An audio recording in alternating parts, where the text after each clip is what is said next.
XANTARES is still, I think, easily a top 3 opener in the world at the moment, and that alone will give you so much space to work with, even if you are playing that more simplistic style. They say victory belongs to 5 on stage, but it's never just 5. It's every heartbeat in the crowd, every cheer that shakes the stage, every flick, every clutch, written together. On stage or in the crowd, we are one. Skin Club, together as one. Ever wanted to try Refrag? Well, now you can. For the viewers of HLTV Confirmed, you can claim a 1-week free trial for the world's best CS2 training platform, letting you try out all of our features, like the Refrag Coach, which will analyze your games and give you a personalized training plan. You can also try out Challenger, an all-new game mode, which will test your retake abilities in realistic in-game scenarios. Try Refrag today for free using the link in the description.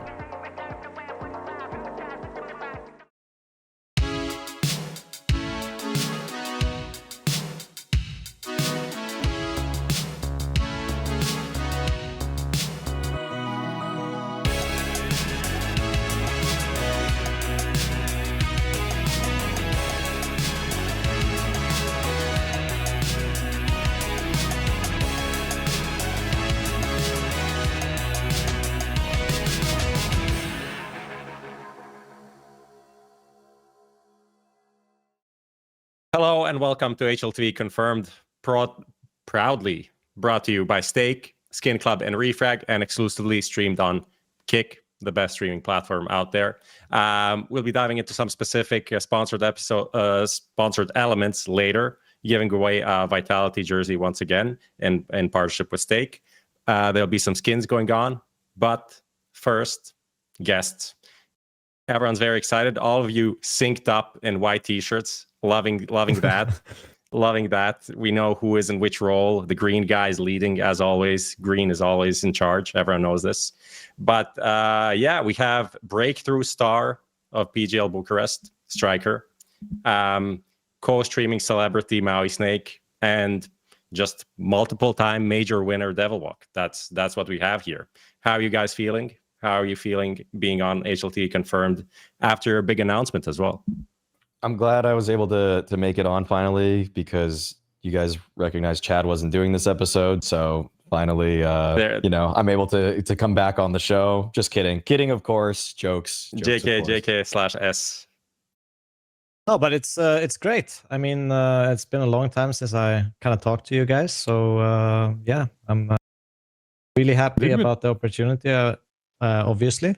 For the major and everything, came as a shock to me and probably to a lot of you guys as well. So, but I'm happy. There's a bit of backlash going on from certain parts of the community. Some specific individuals, maybe Maui is familiar with them, calling you out. How do you feel? How do you feel about that one? I mean, it's, to be honest, it's probably understandable to some extent. You know, it's a lot of people obviously like Yanko, and he's a really good analyst, so I can understand why the backlash is coming. I don't have anything against it per se, because I think he's great and he's doing a good job at all these events. So, you know, I kind of expected it when I saw that he wasn't like on the list. So I've been kind of mentally prepared for it in some sense. Yeah, Maui, I have a quick question for you. As an influencer in the space, okay. This is the question. Fuck, marry, kill. All About CS podcast, HLTV Confirmed, and Talking Counter. Wow, that is, I mean, that's crazy, honestly. And after this, you can go have a little break before you get into like PGL. This is the intro that I have for you.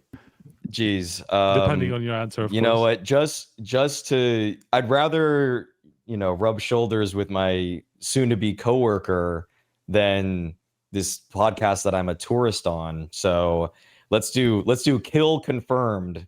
Kill confirmed. we're marrying talking counter, a lot of balanced takes on that in a lot of different directions. And also very successful. You're marrying into security. You're thinking about the future, right? Exactly. And we're fucking all about counter just because banger interviews. Can't lie. Some crazy good guests on those interviews. A good one night stand, 2 night stand, maybe even. Exactly. You'll remember them forever. Maybe not, a weekly occurrence, but when it bangs, it bangs. Can I just love them all though at the end of the day? Like that's where I'm really sitting on this. That is true. But where we're not sitting and not loving everyone is actually we are. Aurora-Legacy Grand Final just finished. It's kind of like a win-win. It's kind of a win-win. This is how I see it. Aurora got the win that they really needed. Legacy made it as close as it could be, pretty much. So left a good impression, but ultimately the title goes for the Turkish side. Any thoughts off the top of your head? I don't know whoever wants to start. Take it away. I think honestly, I was a bit shocked that Aurora kind of won the event because I've always been I've been a huge fan of Aurora ever since they had Anubis in their map pool.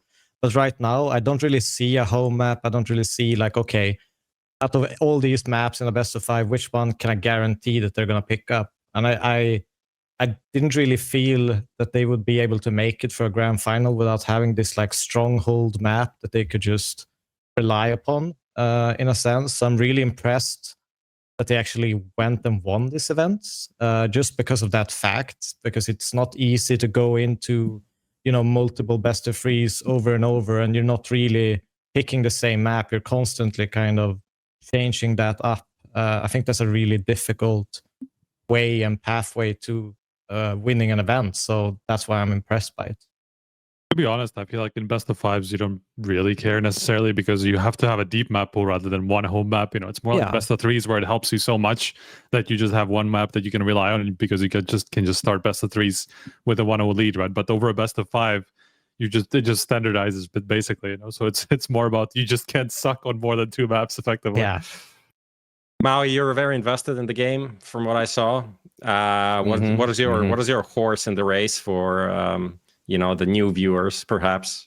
Yeah, I was really rooting for Legacy there. I find them to be a lot more endearing as a team. I think the kind of off of our radar, back on our radar for the Austin Major, then off of our radar, then back on our radar. I think that the ups and downs have actually almost shown that maybe on LAN, they're a slightly better team than they are online when they're playing all these close qualifiers. So to see them go into consecutive grand finals at CAC and at this, I like consistency. And for Legacy to be showing that they're a cut above those other tier 1.5 teams, I would say that they are. I think it comes from the fact that they have really brilliant openers, a lot of individuals that can make a round turn on its head if something's going awry, and that Lux actually is the truth as an in-game leader. So yeah, I was a big Legacy fan. I also like teams that emote and don't look like they're gonna cry after every round loss. And I don't think Legacy looks like that. I think Legacy, they have the right type of emotional resolve when they're actually facing against adversity. Whereas no hate to Aurora, but every time they lose a round, I'm worried if that team is going to disband in the offseason. It's incredibly worrying. So I was definitely rooting for Legacy. Close, but no cigar. Yeah, you take it away. Yeah. Sorry, the funny round was the 22 or whatever, where it was the most chaotic round that happened, where on the lower bomb side, the Nzit in a 1v1 that where it's just XANTARES with the last spray or whatever, and at the end, just both teams are laughing, and that's because Aurora won the round, so of course they're gonna be laughing, and then Dubao laughs his ass off that it was such a crazy round to play in the first place, So yeah, that tells you a lot about Legacy. It was an exciting game for sure. It wasn't perfect Counter-Strike, but it wasn't dog shit Counter-Strike that you sometimes get when you get an exciting game. It was chaotic. It made somewhat sense, but a lot of it just came down to fuck everything in the playbook. We were just getting into some 3v3 situations and shit's happening. And overall, it seemed like Legacy, as long as they were the underdogs, it was fine. But then that moment, I tuned into your stream and you're like, it's over. Like the odds shifted on the betting. It's over now. They can't handle that pressure anymore, and I think it is for teams like this. It is a real factor, and especially for Aurora. I mean, you spoke about it. At some point, there's a round where I don't know, Major is in a 1v3 on Nuke in the start. He dies and then just starts yelling at everyone in the team. I was like, what the fuck is going on? This is not a look of this team that I've seen ever, and it's a continuation of the same story that this team is under a lot of pressure because they're just stuck at a certain point. So I think let's focus on that part. Is this going to change anything for Aurora moving forward? Maybe for you, Devliwalk, what do you think? I mean, I think there's a couple of things with Aurora, especially when they come up against like top tier teams, that worry me a little bit.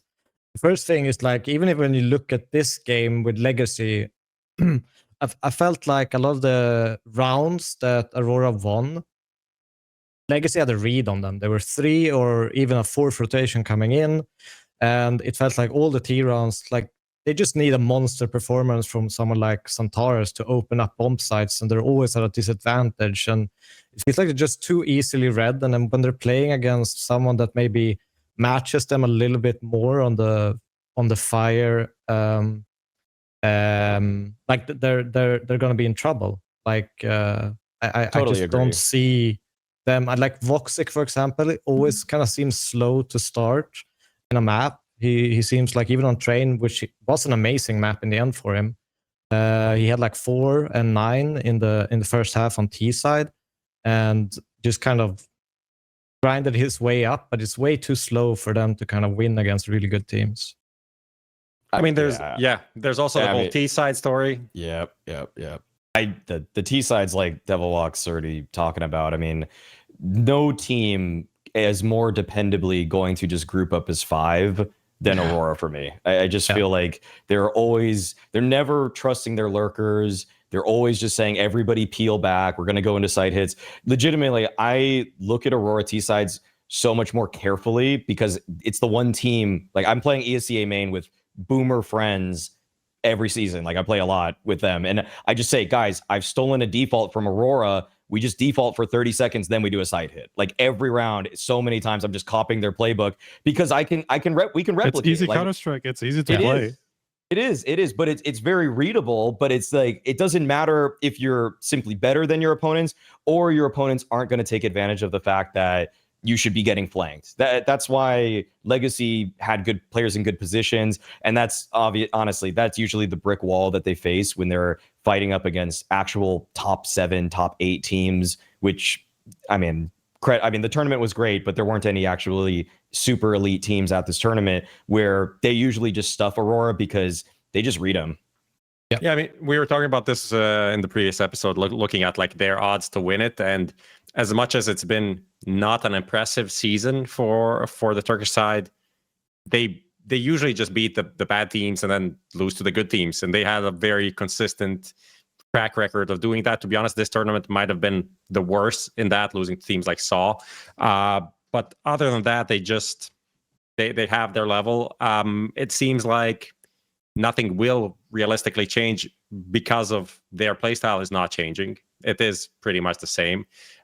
They will get obviously some inspiration from this win. It is going to relieve some pressure, finally winning a trophy. XANTARES with his first MVP, which is huge. But how, Striker, you also watch them now more in detail than ever. Do you see this carrying forward into the major for them to give them a better chance to do something there?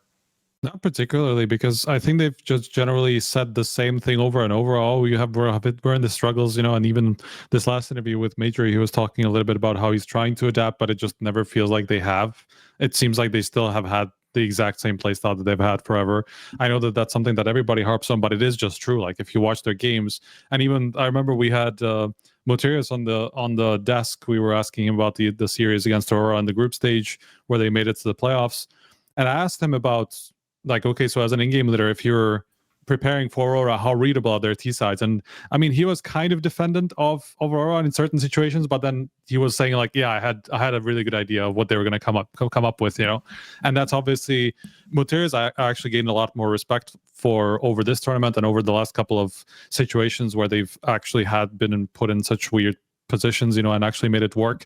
So I just have more respect for him. But obviously, as a tier 2 in-game leader, to be able to read a guy who's like played on tier 1 for the last year and actually made it, you know, they've been competitive against some of the elite teams in the world, to say that I can read that guy, that's kind of a red flag for me. You know, it's not something that you can really rely on. So yeah, I mean, as much as I'm sure in some ways maybe they're going to feel like the curse has been lifted, I don't necessarily think that a tournament like this, where you are the best rated team in the first place or best ranked team in the first place, is going to be this massive breakthrough for them, where they're just going to start winning elite tournaments now. Yeah, I mean, just tying on to what you said, Maui, about like not trusting your lurkers and stuff like that. Obviously, Major had been under a lot of fire for the T sides, but do you see it being a part, potentially also a player issue? Because like, if you don't trust your lurkers, you have to kind of call this kind of a game, which oftentimes looks so uninspiring, especially when they are getting the kills they need to get. I'm offering a excuse template for Major, and you can approve it or not. Can you give him like a 20% excuse discount based on maybe just the players that he has are not that comfortable making these decisions? Well, we saw examples in the grand final of people like Wycadia, when they're off the leash, can do so much. So think of Wycadia had one round at bottom mid Mirage, and then he slinks back into underpass as he knows that he's now creating a pressure point on the CTs who have to retake. Because if Wycadia just stays alive there, and then Nissim just was like, I have to get this guy out of here. Then he jumped down on him, dies as he's falling into underpass. Those kind of moments, you can get more of those out of your players if you trust them to be in those situations. And I don't think Wycadia is always going to make the perfect choice, but I would almost use kind of a circular logic here of just like, well, you're not letting him lurk enough, so he doesn't always make perfect lurker decisions.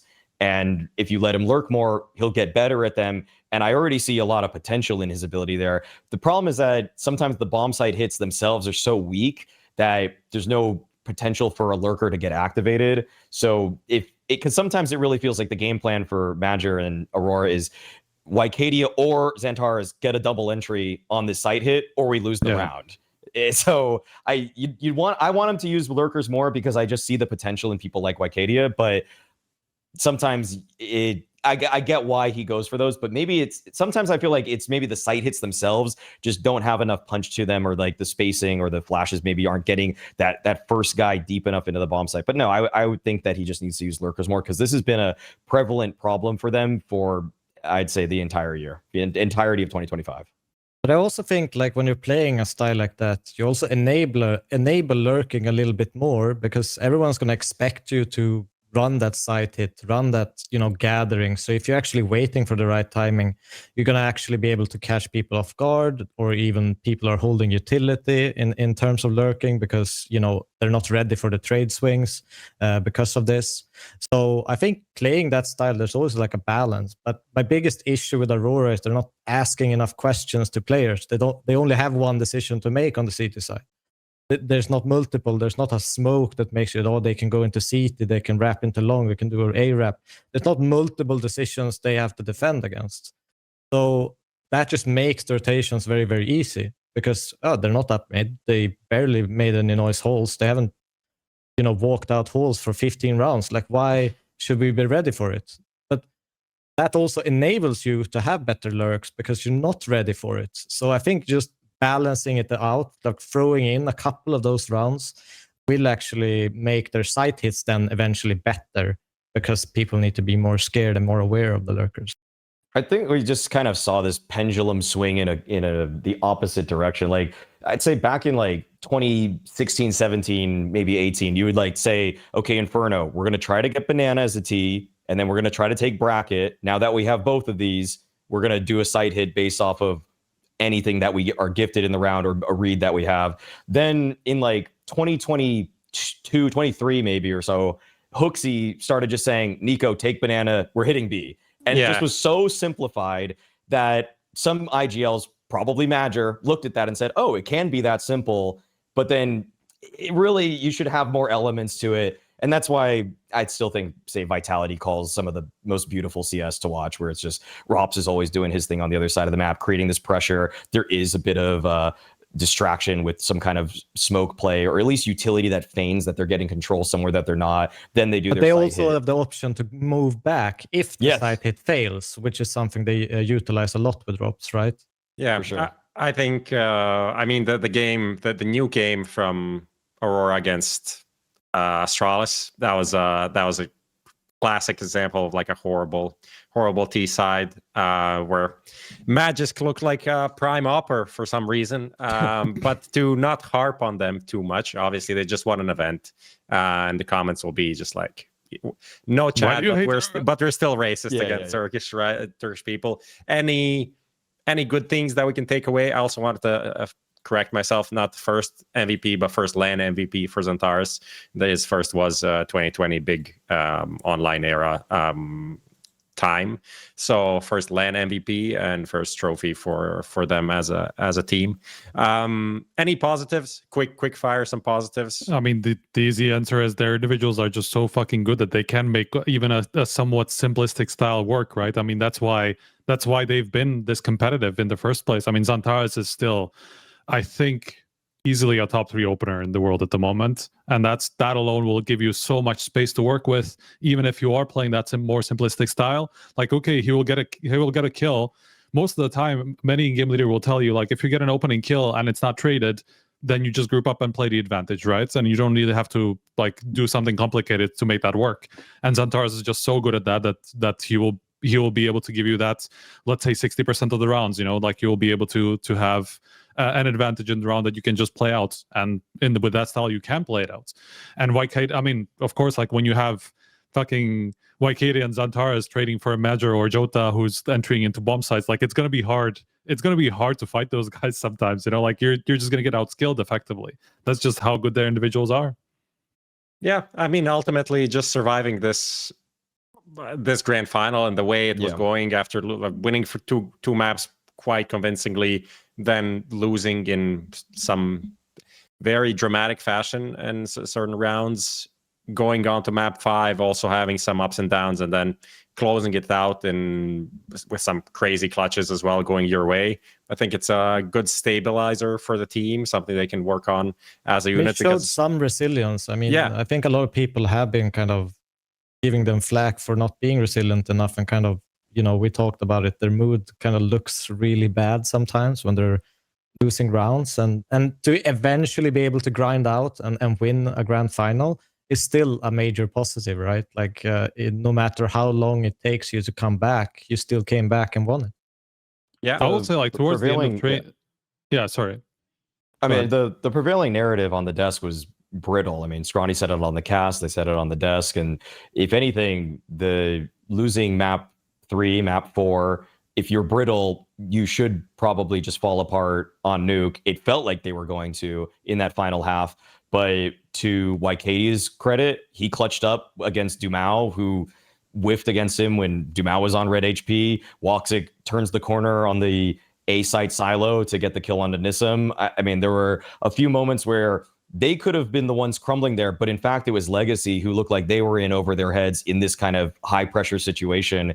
I've got to give credit to them for withstanding that sort of pressure.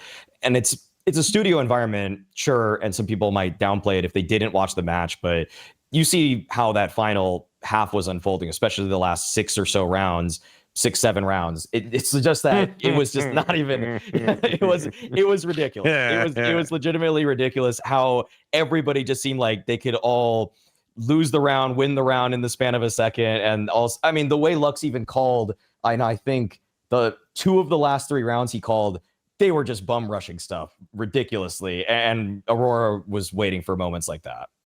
Yeah. Let's great transition there, Maui.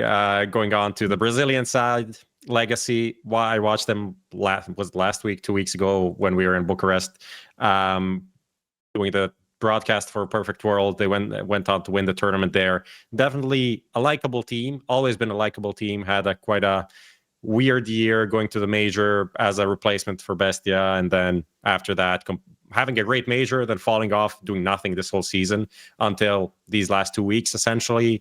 Now they could have won back-to-back trophies. Didn't turn out to be that way.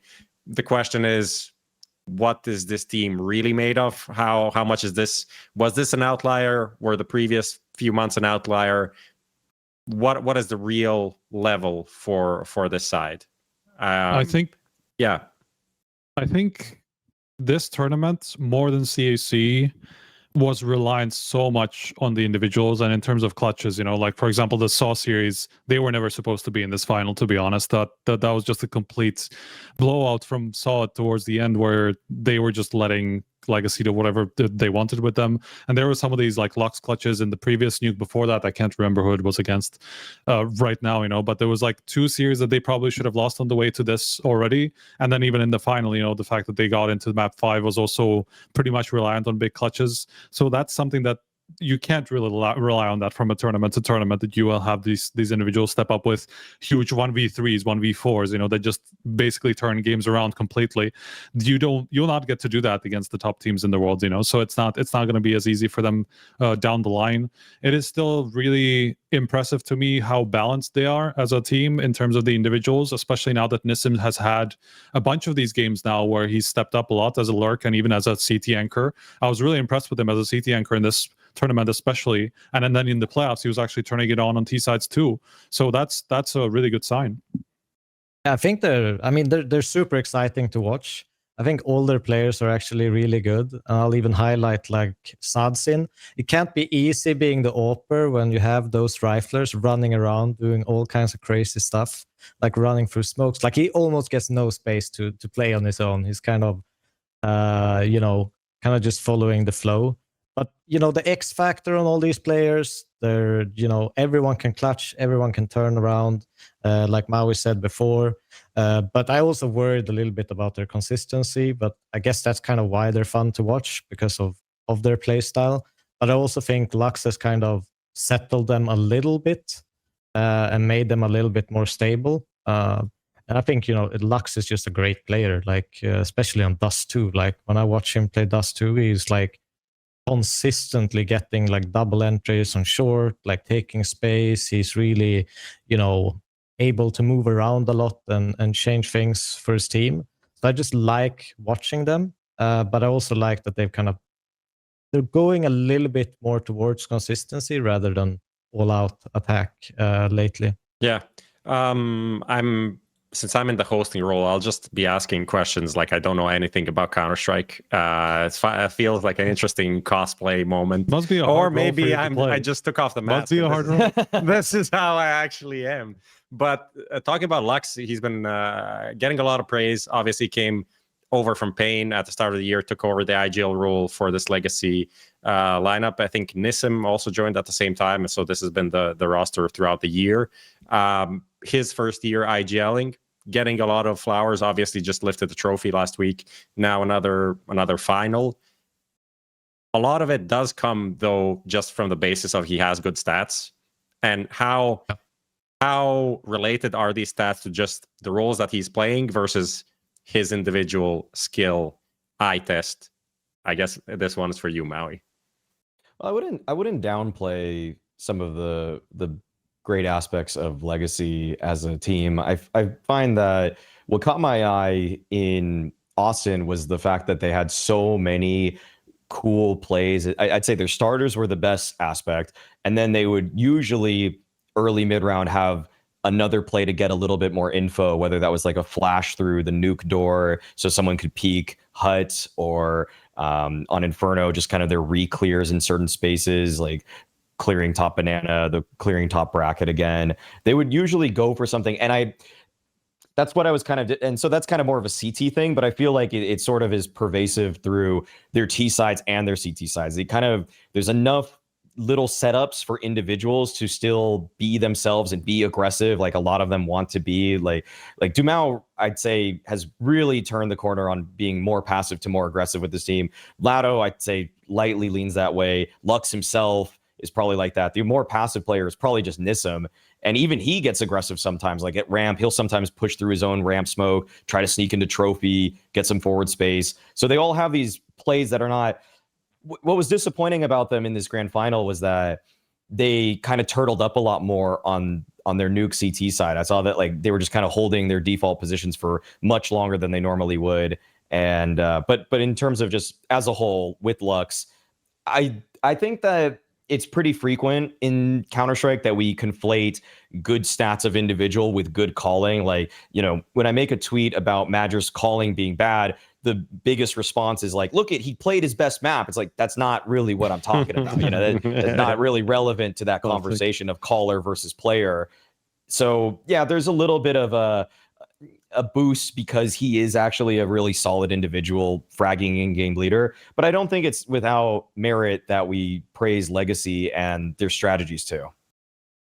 I will also speak to some, like what you were touching on in terms of roles, right? Because in CT side, yeah, he's put in all the active roles and all the roles that you would expect a star, right? But on T sides, he's not. But it's actually the T side where he's better. Even statistically, he's like 108 for the last couple of tournaments on T side versus 101 on CT, you know, which is pretty average for the positions that he's playing, actually. So that's like that at least speaks to that he's making roles that usually you will see in game leaders play in T sides, and obviously not get the sort of numbers that he does. So in terms of like putting up numbers from positions that he's not supposed to necessarily, I think that's where he's shining. So I don't really know about their calling. I think they have they have some crazy elements that I feel like have to be a little bit hard to call around. I mean, especially Dumao, who can just kind of decide he will push, and he will push no matter who's behind him, what's behind him, if somebody's behind him, if he gets any support. So I think that can make things just a little bit difficult sometimes. But otherwise, I think I've been impressed with him. I just think that, I mean, it's clear to me that their game plan is kind of to trade down the map a little bit and get into these like XVX situations. That's where they shine. And I think that's, you know, doesn't necessarily, that probably means, you know, the openers like Maui mentioned is more important than the actual end round. I don't, you know, necessarily want to praise them for execute based. They had some great ones on train, for example, in their bomb site. But I think it's more about them trading down and playing the situations really well, and you know, making sure that they find gaps, they take risks that's worth taking, you know, where you have a response, even if you lose a man. So I just think they have a philosophy of playing that is a bit different, which is a bit crazy, but it's still a philosophy that works because they have such strong XVX players. Sustainability for this going into the major, I'll just recap their exact run for Legacy. That would be starting loss to Liquid, 1-2, 2-0 win Gentlemates, 2 over Astralis, 1-2 loss to Bait. That one kind of surprised me, to be honest. Then 2-0 win over FlyQuest, who had a pretty good tournament. Then 2-1 over Pain, 2-1 over Saw, and then 3-2 loss to Aurora in the final. So a lot of close games. Ultimately, their biggest win would be against Pain. But didn't they also like lose like 7 or 8 maps when they won CAC? Yeah, it wasn't super clean in that way either. But where do we see them? Stage 3 for the major? Is that realistic? Or playoffs contention? How do you feel? Even just thinking back to the last major, they were 2-3, 1 map away from taking Maus down. Their style is, in a way, upset prone. I mean, it's prone to find upsets. So thinking back to even them taking down Vitality to end their streak, that was off the back of just having a nice playbook of ways that they wanted to just get in the faces of Vitality on their Inferno. And I think that if they continue to renew that playbook and don't rest on their laurels, I'm almost in a way actually kind of glad that they didn't win this, because it'll just keep them hungry for the major itself, so that they have a great chance to make it to the playoffs. It's hard to say they're favorites to make. I just think that the gap between what was going on at this tournament and CAC, I'm not trying to keep the blinders on for what's going on at these two tournaments and say suddenly, yep, I'm gonna put them in as one of my 8 teams to make it. I have to see how the dust settles for who's in stage 3, because they're kind of on the cusp. They're probably more accurately a 2-3 team again, because the top 8 teams are still really good. I might move MongolZ out of the top 8 just because who knows with Senzu. I guess Chengdu will tell us that. But yeah, for Legacy, it's weirdly kind of probably matchup dependent, like who can catch their plays. If it's a really well-rounded team that doesn't mind some early round stuff, then they're going to get bodied. But if they happen to face more of these kind of tier 1.5 teams, I think they have a really good chance. I think they're 100% one of the scariest teams to go up against in any of the stages. Like if you get a matchup against them, you never really know where it's going to end, because they're so momentum driven as well, that and high pressure, that it's hard to kind of, if you don't find your adjustment instantly like some of the best teams will, like the Vitalities or Spirits or whatever, it's going to be really tough for you to kind of adjust on the back foot all the time, because they're so quick and pacey, and you know, they're aggressive on multiple prongs on the map, that you never really get a chance to breathe and find the gaps, essentially. Yeah. Let's move on to some of the other teams, kind of jump through the most interesting ones. I think for me, the next one would be Liquid, with like a quarterfinal exit, a loss to Saw, with 2 maps being complete blowouts, winning Ancient first, but then Train and Inferno 13-2, 13-1. Interview after from Shui came out like, we didn't practice that much, we still don't have our playbook with Elige figured out. Feels it wasn't what I wanted to see from this team. Personally kind of disappointed, didn't get to catch this game. So if someone wants to pull out any excuses for why they lost to Saw, a team that's not even at the major, happy to hear it. But otherwise, it feels a bit more disappointing than what they're trying to kind of present it outwardly. I think if you remove the Saw game and look at the other results, they probably have a pretty decent tournament. But I mean, I missed the last maps of, like, it went on so fast. Like, we were recording the podcast, I thought we were doing a short one, and I was about to jump into the match and it was just over. So like, it happened so quickly. You blink and you missed it, essentially. So, I mean, obviously disappointing losing to Saw, someone they probably should win 8 out of 10 times against. It was also the fashion in which they lost to them. It was just like, they barely get the bomb down. They barely even have any chance in any of the rounds that they play. You know, it's kind of crazy. Worrying signs, or are we just writing it off and seeing where it goes from here?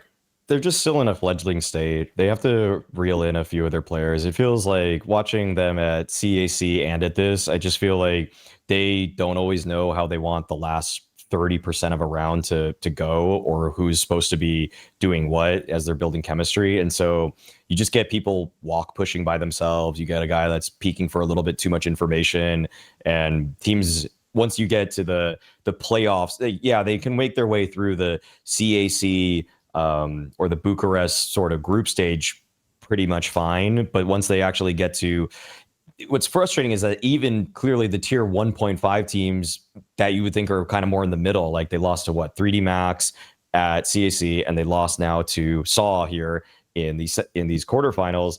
It's just, if those teams are punishing you for being a little too obvious or being too individualistic in the late round, then you don't really have much of a chance. Like, I would pretty easily put Legacy, and this is not even a hot take, but it's just that I would easily say Legacy has a better chance to make the playoffs at the major than Liquid. They're just, Liquid has just shown me there's players here who have all accomplished a lot as individuals. NAF being a top 30 player according to your guys' list for like 4 years in a row. Elige obviously last year top 20. Nerds also. I mean, there's a lot. There's so much skill, but they just don't seem. I don't know whether that's egos or them just not having all the protocols down, or just not ironing out like who's supposed to take point in these kinds of situations. But it just looks, the first 50%. It's like that picture of that horse drawing where it's like the beginning of the round is so well illustrated, the middle is like all right, but then the final is just like some scribbles on a tail. You know, it's like they just haven't gotten that whole picture yet together. Do you think they would do better if they just implemented Aurora's playbook? Literally, I think I actually kind of thought that. I was kind of thinking of saying that, but I can't go against what I say with Madger being a poor caller. Like I can't take that yet. But it wouldn't hurt. It wouldn't hurt in some rounds. I mean, guess, but it's just kind of a backwards logic, just because you do have a Nerds now who's actually in the position where he can work a lot of the lurks. Before, I just think he wasn't really working in a lot of those opener spots. But he clearly is better when he has info to work with, and then when he can work the round a little bit more on his own rather than, you know, playing with the pack. So it's not the Aurora situation where there's no faith in the lurker. There should be a lot of faith in a guy like Nerds, especially, and NAF as the more passive lurker, right? He's even been the most dependable player for them in the last couple of tournaments somehow. You know, how the fuck did that happen from a NAF that ended the season thinking he should be cut from the team? You know, like that's the insane part to me, to be honest, that he's the one who's been performing the best for this squad for the past couple of tournaments, especially when, you know, you've heard Elish say like how comfortable he is with this kind of a team. They see everything the same and like everybody's on the same page, blah blah blah. But then, you know, he comes up with a tournament where he's like 0.98 rated and he just doesn't really have the impact that you'd expect from him. So I can't really put my finger on why they just have some of these series where they just look completely outmatched. It's also like, where do we actually put Liquid? Because if you look at the rank, yeah, you can be disappointed, but I mean, they kind of crawled themselves out of a major disaster quite recently. Look, they're not a top. Okay, they're not a top 30 team, but the problem is we've always had higher hopes for them, so it's just, you can't really make that excuse. I don't know where to put them because they're obviously I don't think they're ranked number 11 in the world right now, the way they're playing. But at the same time, there's still progress every time I see them. A little bit, even though it's maybe not as fast as we want or expect. I still see like they are getting more consistent. I mean, a lot of credit probably goes to their coach of Flashy, who kind of stepped in, and it just makes a lot more sense what I'm seeing from them now. But I also, I don't know, I have a hard time like bashing them too hard because I think they're in this weird space where they are actually improving, but it's just not as fast as maybe the community wants. Yeah, I mean, let's move on to more interesting teams. NIP and Fnatic, Swedish organization and UK organization, but a lot of Swedish history there, obviously for you individually, Devilwalk as well. Yeah. Back to Fraud Watch or a one-off tournament? Obviously not Fnatic on hate watch for sure for a lot of people, especially the UK gang after the Cypher benching. Didn't have that bad of a showing in China, but now over here, pretty underwhelming 1-3 in the group stage. Fnatic lost to Gamer Legion. What else? Beat Aurora. Aurora. FlyQuest lost and the beat MIBR, who were playing with a stand-in. So overall, like nothing really to talk about positively except blame F farming. So Fnatic, back to Fraud Watch, question mark? I mean, I don't really know where to put them. I kind of like their approach to Counter-Strike in some sense when I watch them. They just can't really make it work, and especially with changes. I watched them a lot when they had Cypher, and I liked what they did then, but obviously they're kind of shaking things up in the lineup, and you kind of have to reintroduce a style. I think that's hard to kind of just throw a player into because they do play very, you know, spread out on the map. They have a very slow based kind of T side sometimes, especially with Blame F. You know, he likes to take his time and he does it really well. And that means that you have to kind of slow down the rest of the pieces in their team. But I don't really know where to put them. The positive you can say is KRIMZ started delivering again. He's probably one of their better players in the team. So that's a positive, but otherwise, you know, you need more from the whole team. Legit question though, does it surprise you to see KRIMZ still playing that well? Like you literally, I mean, he replaced you on Fnatic, yeah, and it's pretty much been there since. That's been 10 years, 11 years ago, no? I mean, he obviously has a lot of skill, but it's not really that necessarily that makes him good. His decision making, the timing of when he takes peaks, and nice time for teammates. Like, he's very easy to play around with. So I understand why he still can deliver, because he's not like a donk that just runs around and kills everyone. Like he plays very smart Counter-Strike. So in that sense, I'm not surprised at all. And especially with a major coming close, they just barely qualified for it. I could assume like a lot of motivation kind of went up, but that's also why it's so disappointing that they come into Bucharest and they don't really show that much of it. I mean, maybe you can excuse the FlyQuest loss in a sense, because this was probably the best FlyQuest I've ever seen. But not much to say about neither Fnatic or NIP to positive light. I see a problem a bit with. I see a problem a bit with them being in such a transitional period now with the jackasmo edition, because obviously him and Cypher were very different players, and they talked about how they had to activate jackasmo a little bit more to make up for the lack of a guy who will scale into bomb sites, who will make for some of these aggressive moves, right? And they obviously put a lot of that responsibility on jackasmo, but I think what it's caused on the other side as well is, and that's what I felt like during Bucharest, at least, that Jumbo maybe put it even more on himself to go for a lot of those opening moves, because we obviously know him to be that guy who likes to be very aggressive with the op. I mean, just look at how he fucking plays Mirage T-side. Like, it's kind of insane the way that he's being utilized on this map, and he seems like he's leaning into it even more just because he knows maybe he has to make a little bit more space for his team now that jackasmo's in this transitional period, and it just feels like they're overcooking it a lot of the time, where some of these opening moves just end before they even start sometimes, because of some of this like over aggression from Jumbo a little bit, and he was struggling really in this tournament. He was doing that in China as well. Like, some of the numbers I was looking at, I was super surprised to see. I was like, okay, where's the aggression coming from now that Cypher is out? And Jumbo was at like 30% opening duels taken for the team, and meanwhile Brokey is at like 7% vibes. No reason to call out Brokey, but I am anyway, so it is what it is.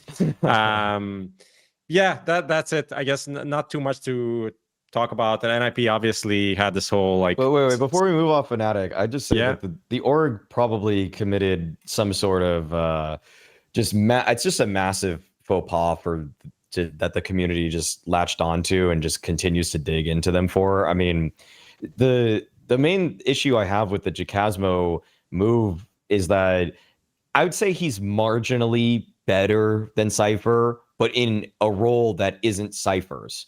And then also kind of throws the team into flux, where now they're trying to fill the void of Cypher's aggression, which BlameF love playing with. Like, BlameF loves those config types, those Cypher types. He loves having a guy that just always is going to try to go in first, because BlameF is, I don't know, there's probably the amount of riflers you could count is less than the amount of fingers you have on both hands of like, who do I want a second in? Like, BlameF is really one of the best out there.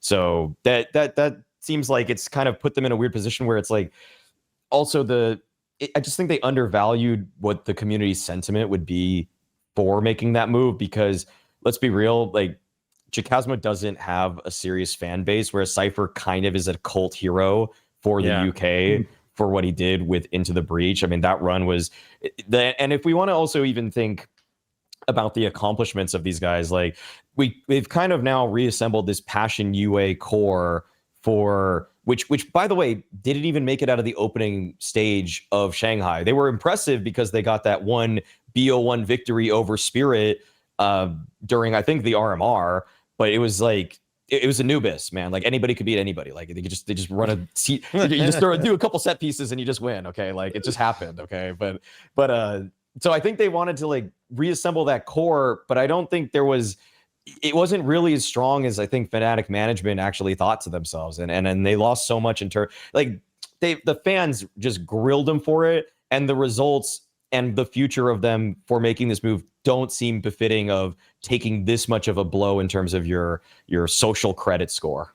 Yeah, I mean, realistically, Fnatic are probably thinking, no one really cares about us so we can just do anything. And the first part of that sentence is kind of true. No one really cared about Fnatic for the longest time in Counter-Strike. Didn't really do much.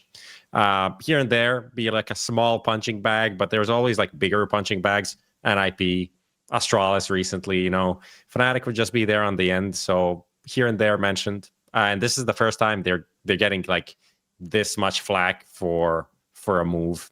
Rage bait is good as an analyst. It's not good as an org. Yeah, but it's just of bad taste. I mean, I think everyone can kind of look at this and be like, imagine if I was a player. I've, you know, worked for this team, kind of jumped in when they've lost one of their star players, and we grind our way and take kind of the last spot at the major, and then just get a decision on cuts. Like, it's just really bad taste. Like, no matter who you ask, no matter what the prospects for the future are, like, you're not going to gain more short term going into the major with replacing a player in this short term. Like, what's the reason then? So you could essentially just done it after and just been respectful in a sense. I will say I honestly understood it at the beginning before I saw that it wasn't necessarily playing out to the degree that I think they thought, because the way that I saw them adjusting to the lack of Cypher a lot at the beginning was that jackasmo and Fear were working a lot of stuff together. They were duoing pretty much like on all the maps that I saw before,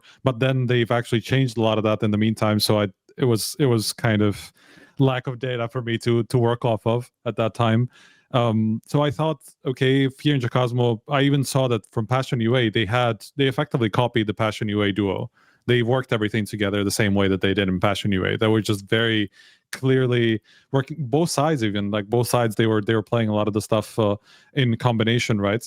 Like Inferno Banana, for example, would be one of them, right? Or now they're doing Train, like being the Extremity B guys who are like working Pop and B Extremity when they need to together. And it's always been kind of this tug and pull, basically, because sometimes it's Fear who's taking the initiative, sometimes it's jackasmo who's taking the initiative, depending on the situation that they're in, and it just felt like it was working together, but somehow they just haven't been able to replicate that on this team.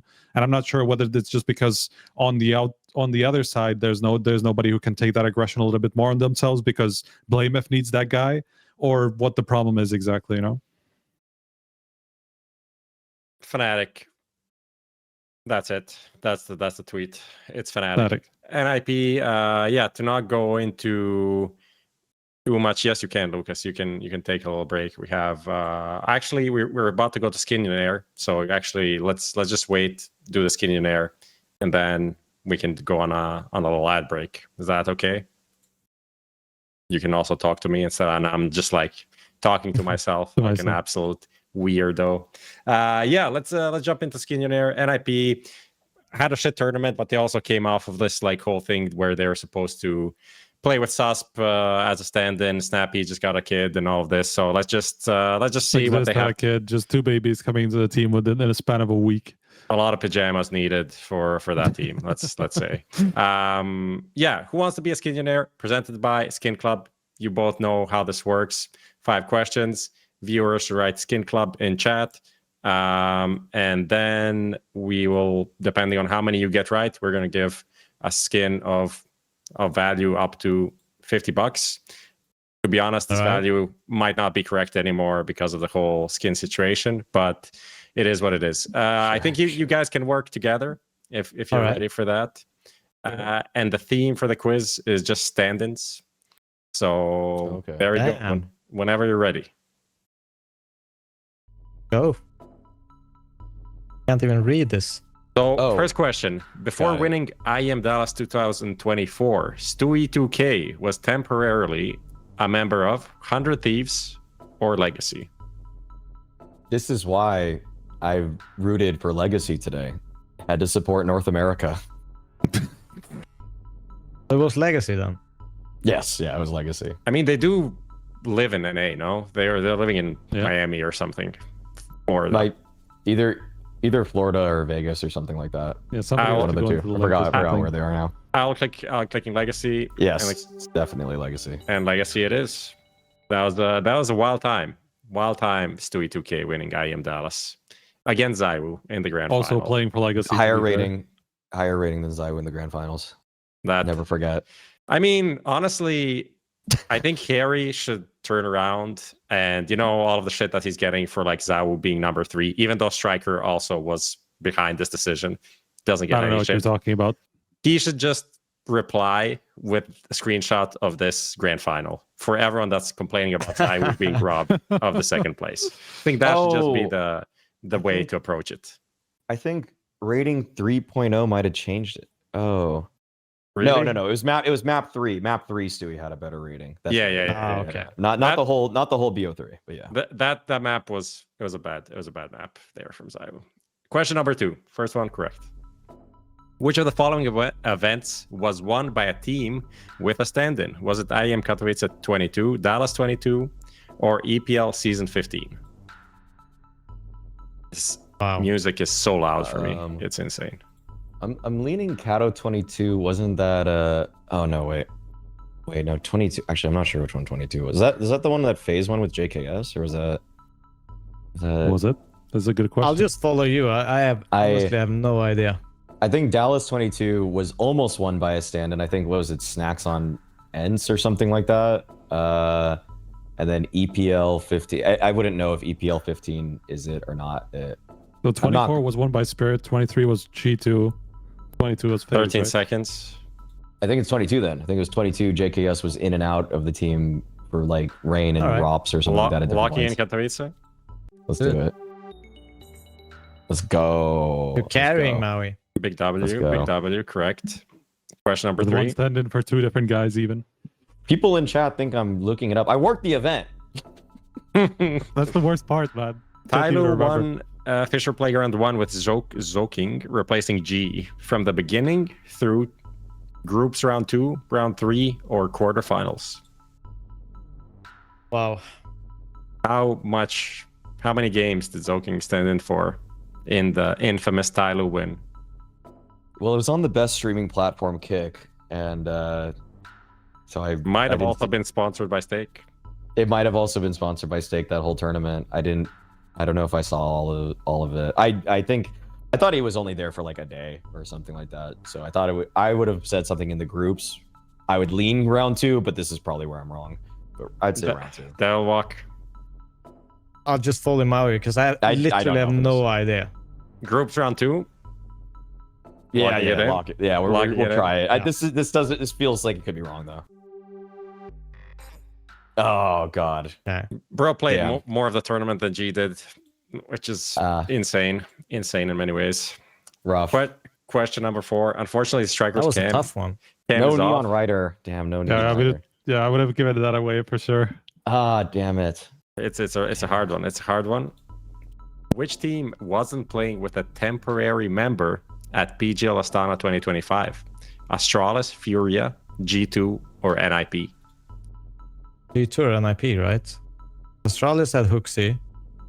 Furia, I think, had Jakindar temporary at that point. Oh, right. Yep. I like it. So it's G2 or NIP? I can tell you the reason. So many roster things. I can tell you the reason why. Yeah. Tell it. It was a visa passport issue. Oh, I think Hunter had to, like, something happened in Serbia for him or something like that, or I forgot where with his passport. I think it's got to be G2 then that had a who played. No, mean G2 had a NIP? problem. I think G2 had a problem, right? And Yes, then, so NIP. so it would be NIP. I'm pretty sure. Okay. Then. Pressing NIP. Yep. Which is the correct answer. Yeah, you got all of them. That was NIP's first big tournament, even like with this lineup, right? And they made it to quarters. That's when Hunter found out that Bosnians. It was a bit of a trick question with the Furia one. Yeah. I mean, Hooksy as well to some degree. Yeah, that was also like a stand-in. That was a good read, Devilwalk, on the Kindar one. Okay, question number 4. Straight after. Who did Snacks replace when standing in for Ents at the IEM Dallas 2022? As Mario just mentioned, Nerds, Spinks, Snappy, or Diha? I feel like one of Nerds or Spinks wasn't on the team. One of them wasn't even on the team in general, I don't think. Right? I think it probably is. I think Diha was there because I made jokes about them switching to Polish. And they were both alive. Spinks?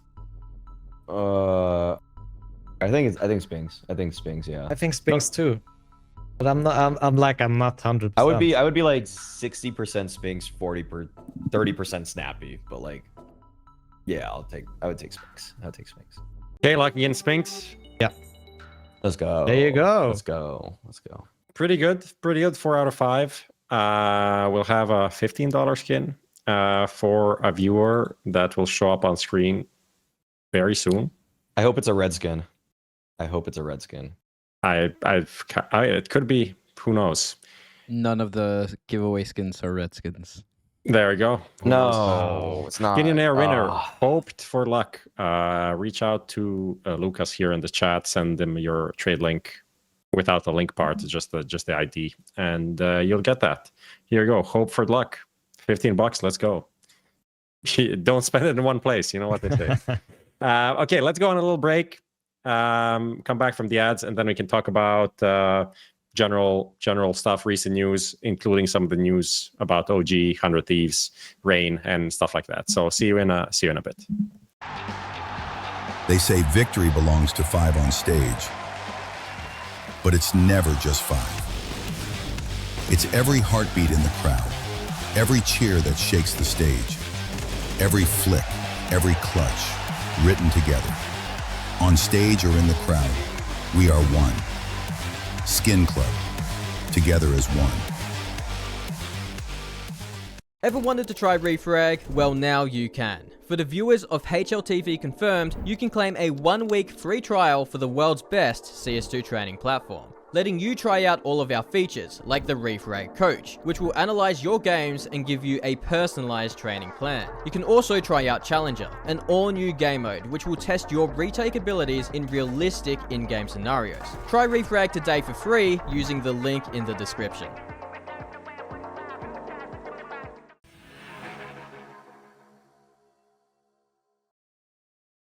Hello and welcome back. We have 2 guys, a picture, and a chair on the podcast right now. So it's going good. It's going good. Striker, technical difficulties, let's say, technical limitations. So he can either use his charger, either can plug in the charger for his laptop or use a camera. So right now he's going for the charger option. The camera is being secondary.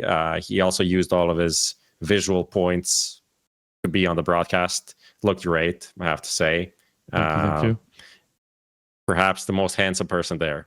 Biased. Slightly biased. Well, after this, I'm going down to the bar where the guys are waiting. They're just chilling, like for the post event, chill in the bar. I'll paraphrase. This was just for me and you, but it is what it is. I'll have to DM everyone. There are a couple thousand people watching, to be fair. I'll message everyone individually and tell them the same thing. Gaslight everyone. Tell them that they're the most handsome. Okay, let's jump into the top comment segment of the show. So sponsored by Stake, who are also the sponsors of Vitality. Little collab here. We have some jerseys to give away. So every episode we're giving away a jersey for the highest upvoted comment on the YouTube VOD of the show. So we have a few from last episode, and one of the interesting ones was about the Spirit Academy white team incident with Imperial Valkyries. I will not read the username, but the user says it deserves to be talked about. Hello, HLTV, can you guys talk about it? Essentially, that's the TLDR of the whole comment. A lot of upvotes. And realistically, it is something that is worth mentioning. I think we did run like a short news on it with the comment from the Spirit guys, just to kind of TLDR. Imperial Valkyries, the women's team, were playing a prac against Team Spirit Academy white. So not the main academy, but like one of the 3 other rosters that they have, which is 16, 17-year-old players. Not to excuse anything, but guys that don't even have HLT profiles.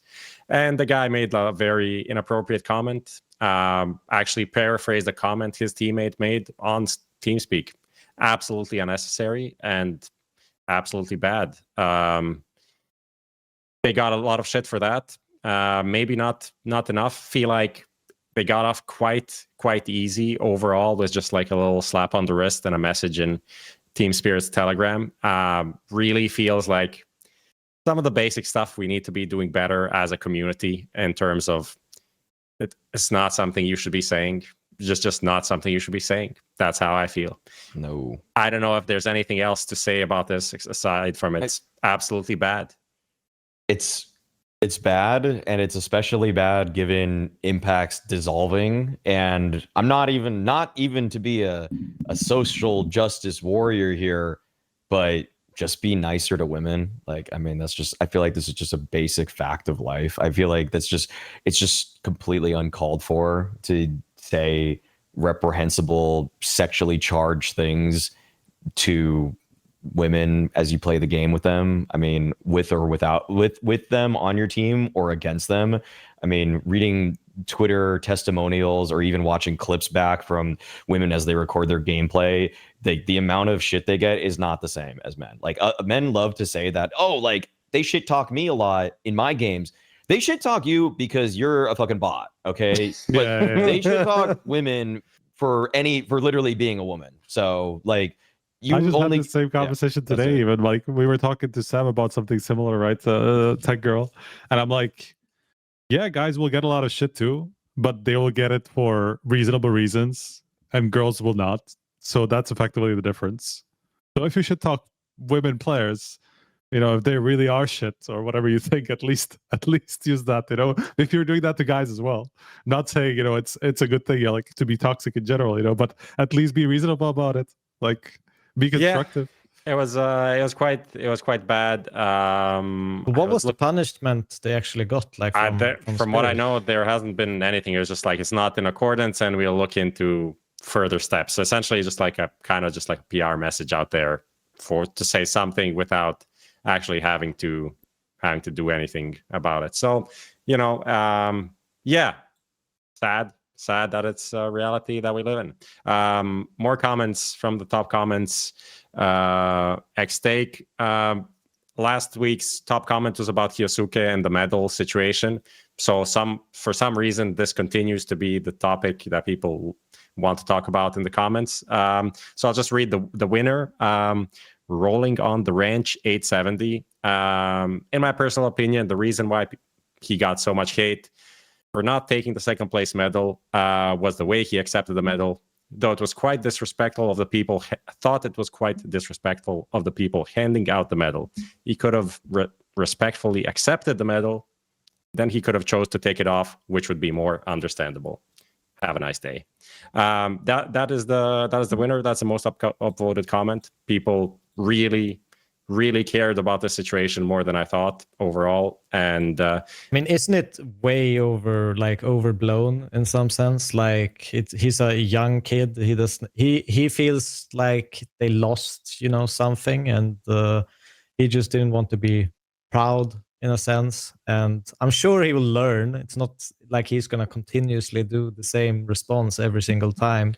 He just had a bad. Well, you don't know that, do you, Devilwalk? Let's wait for the next time that they lose the grand final. To me, he doesn't look like, you know, he's intentionally trying to be an asshole. He just, you know, was emotional and you know, made. I'm pretty sure next time if there's a silver medal, he's just gonna punch the guy in the face straight up, just fucking knock out El Jacko, just fucking, you know. I think that's good. That's the most reasonable result that's gonna happen. Ultimately, winner, reach out to us, fantasy@hltv.org, and we'll get the jersey over to you, the same jersey that was used in Vitality's EPL run. Lovely. We have that done. Same thing moving forward for next episodes. We'll be catching up on that in a week's time or so. Moving to the next part of the show, we have been doing this stock check, and I think it's nice to tune back in to see where we left off things. Lucas, when you have the moment to bring it up, and I can explain in brief to Maui and Devilwalk. Essentially, after every episode, we're kind of like assessing if we're liking what we're seeing. Do we want to buy more of the stock of a certain team? Do we want to keep what we have, or do we want to sell? The numbers were originally the VRS points, but we didn't update that in a while, so we can just ignore that for the time being. But it's essentially like, is this team on an upward trajectory from where they are? Will they be going up? Then we're going to buy, or we're going to sell, or whatever. So I think obviously for teams that haven't played, we don't have to touch that. But the first one would be Liquid. I'll throw it to you, Maui. Do you think we should? Are you investing more into Liquid based off what you see? Do you think there's space for progression? They could definitely get better. I think the Liquid are definitely going to lightly improve, given what we've seen. I don't think that they're not going to Chengdu, right? No. So all they have is time before the major. I mean, it might be an okay, even though I said that Legacy are more likely to make it to the playoffs, I still think that Liquid are better than what they've shown in the first 2, technically 3, if you include the Birch Cup tournaments. Yeah. I mean, I think it's depending on how long are you keeping the stocks for. Like, I feel like if it's after the major, a couple of months, like into the new season, I could definitely buy Liquid stocks. But if you're looking at purely from a major perspective, I'm not sure I would really invest in it. But I could definitely see them for the next season being, a lot better than they are today. I think we're kind of aiming towards the major. This is when we want to cash out. We want to cash out throughout the major. So you're saying hold what we have, Maui. You're saying buy. If it's for the major, then I'm probably just holding because I don't really think they're going to do better than. I mean, what am I even saying right now? That there are power ranking like the 11th best team in the world. I think that's probably. I would only buy them because I think MongolZ is going to fall off a cliff. Yeah, that's it. So there's going to be some. Let's mention Legacy because they haven't been on our radar, and they maybe are someone worth investing in. Do we think? Yeah. Is it worth buying some Legacy stock at this time?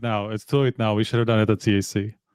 Yeah. Well, I think you should definitely buy some Legacy stocks. I think, No, but now everybody's buying them, so you don't want to do that because the price is too high. The price is too high. We're getting it. We're trying to chase that. We're trying to be in that wave of people buying now. Yeah. Yeah, but if something's already at the peak, it's too late. So if too many people think they're good, we should, we should sell now. Yeah. Okay. If we buy tomorrow, Monday, when the market's open. Buying. Right now, looking at the VRS, Aurora actually jumped back to number 5. Legacy are 10th in the world according to the VRS ranking. So we're like, if they're gonna gain ranks or not from this spot, I think then probably hold for me. Yeah, let's say we imaginarily right. inherited some stocks and we're just sitting on them. Grandma invested in Legacy. Thank you, Grandma. Bless up. They'll pass MongolZ. Yeah. Other than that, Aurora, I guess, does it change anything how we feel about them? For me, honestly, not that much. Not really. Oh, not really. It's hard to say they do. Yeah. No, they were the favorites going in, and then they did what they were supposed to. Kind of barely. Yeah. Barely. By a round, by a couple rounds. I guess Gamer Legion. They're not a team we spoke about earlier, so worth mentioning now. Oh, jeez. Bro, okay. PR's. I'm just kidding. I feel like PR is only getting better. That's the only angle I have for buying more. Because somebody's gonna buy out. Okay, so here's my pitch. Right? When someone comes and buys the team, yes, and you're sitting with those Gamer Legion stocks now because somebody's gonna buy them because the trio is so at least. I mean, I really like Towson lately as well. He's really flourished in his roles. PR's. He's been activated on some of the positions that they moved him from long on CT on Dust 2 to the rotator spot where he's just playmaking left and right. Like you can see he's really in his element and making those positions work. He's definitely on the way up, and he was already somebody I rated really highly as one of the best rookies of the year. Towson's now in his best form at the moment. It's more just the rest of the cast around them is not really improving. So I think that's the issue with Gamer Legion. But I still think their individual pieces are good enough that they should be better than they are right now if they just get a somewhat stable upper. Let's not talk about that. Does it fill you with pride that someone from Czechia? 100%. I was. Yeah. What do you think I was doing all fucking week long when I was talking about Gamer Legion? We were covering Gamer Legion games, and I'm on PR watch, just being like, "Oh, how good is this guy?" He He's was great. great, to be honest. Like he really had some massive games towards the end. He was a big factor. Yeah, Even seems in like their loss to Aurora, score line wise and stat wise, I don't think he really kept his head above water. But even then, still felt like the most composed player for most of that series for them, just eye test wise. Okay, last one. I don't even remember I don't even remember how those They got rounds went, to destroyed. be honest. That's They how got quick destroyed. it was. Yeah. Last one, Pain. They had their best tournament this season. Does it change anything about how we feel about them? Striker? I feel like Yeah, go. well, I feel like Legacy and Pain were kind of in the same situation even before the last major, where they were both. Well, Legacy came out of nowhere, but Pain was struggling for a long time before kind of getting into form. And the same thing is kind of happening now. Straight after the major, they started to disappear, had lackluster results, and now they're slowly getting to their kind of, I don't know if it's their peak or they're just like so motivated to play a major that they're kind of grinding their way up to Ascent. But I feel like it was the same scenario before the prior major, that it just started to get some results and just started to click a little bit for them. And so I would probably say that they have a reasonable shot to kind of, maybe not a semi-final, but at least do better than what we've seen them so far this year. Yeah, the snow roll change did actually make some difference, it seems like. So It mainly made a difference for me because Davidos was struggling so hard in some of those positions that just he was being a little bit too crazy in a lot of those spots, and I think they just needed to calm him down and like put him somewhere off to the side where he's not just going to run headlessly and die. I don't think their T sides are that good still. I think the biggest reason was they started winning some pistols on T side, so they're not starting down 0-3 all the time and having to be on the back foot economically. So like that felt like the biggest reason why their T sides improved this event. But otherwise, a lot of their approaches I still felt like were pretty flat. Outside of a map like Dust 2, where I felt like that snow change actually did kind of activate their T sides a little bit better. Other than that, I'm still not super impressed, to be honest. okay, let's move on to the Gamer Legion discussion, kind of what you hinted at earlier, and the reports. This is some of the more interesting stuff that happened this week or the last few days, actually, which is a report that 100 Thieves have signed Rain, and then the follow-up that came from Dust2DK, if I'm not mistaken. Then there was a follow-up bit from Overdrive, who said that they are looking for the core of Gamer Legion to join Rain and have that be their baseline moving into next year. So I guess, Striker, to start with you, inside info, how's it looking? How real is this? Obviously, we also had the Gamer Legion CEO come out and say that they're not in discussion right now, whatever that exactly means. Yeah, I don't actually know, because like last week I've technically been on vacation from journalism, so that's it's not so easy to keep my ear to the ground. I didn't talk to anybody here from, like, I barely talked to any of the teams actually. You're just in different hotels and you're like barely even in contact with them. You're just going between the green room and the desk.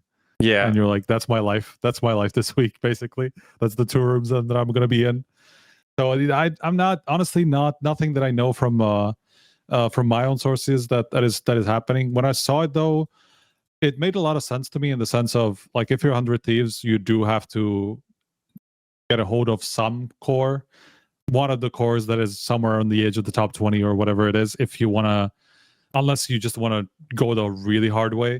And of course, if you're actually going to sell Rain on joining your organization, it has to be with somebody that, where he's not going to have to be trudging along fucking open qualifiers for half of a year to even get a chance to play at his first tier 1 event with a new lineup. So, like, at its core, as an idea, I definitely think it makes a lot of sense if you want to buy out somebody like that. And generally, Gamer Legion's never struck me as an org that had a lot of money to be able to build on the core that they already have. We see it with like the Kersey and Hypex edition. Like, if they did have a little bit more money, maybe they would have gone for somebody bigger. So that's where I feel like, that's where I felt like it made a lot of sense, at least. Does I mean, first of all, the idea of this roster implies Rain as an IGL, considering they're going for PR Tawson and Res, right? How do we feel about this? Even if it is Gamer Legion saying it's not happening, maybe it's not happening now, maybe it happens after the major. Even as a concept, does this inspire you? Because I'm like, it's kind of okay, but I don't know really what to expect from Res as an IG or Res from Rain as an IGL. I don't know. When Rain talked about being an IGL on Confirmed, I didn't really take his answers and say, oh yeah, this guy is really committed to this role. It felt like he was shopping himself more and saying that he was open to it. I mean, he said on that, I think that he wasn't really as interested in being the entry and maybe doing some other stuff. But then he also said in that same interview or the same podcast with you, Striker, that he wasn't a fan of papers on the desk. And I was like, this is exactly what an IGL should be a fan of, like having paper, like having more details in papers and things like that. So then I thought, I don't really know if I can trust a guy to be an in-game leader if he doesn't like the boring stuff, which I feel like Rain, maybe I don't know as much about him, but he never really struck me from testimonials or his own play or what he even said in that podcast to be the giga demo grinder to find every single edge, to get every single advantage of like, oh, what is the flash that blinds 20% more positions on the bomb site execute that is more efficient than the one that people were throwing 2 months ago. I don't know if he's in the weeds like that. And that's concerning.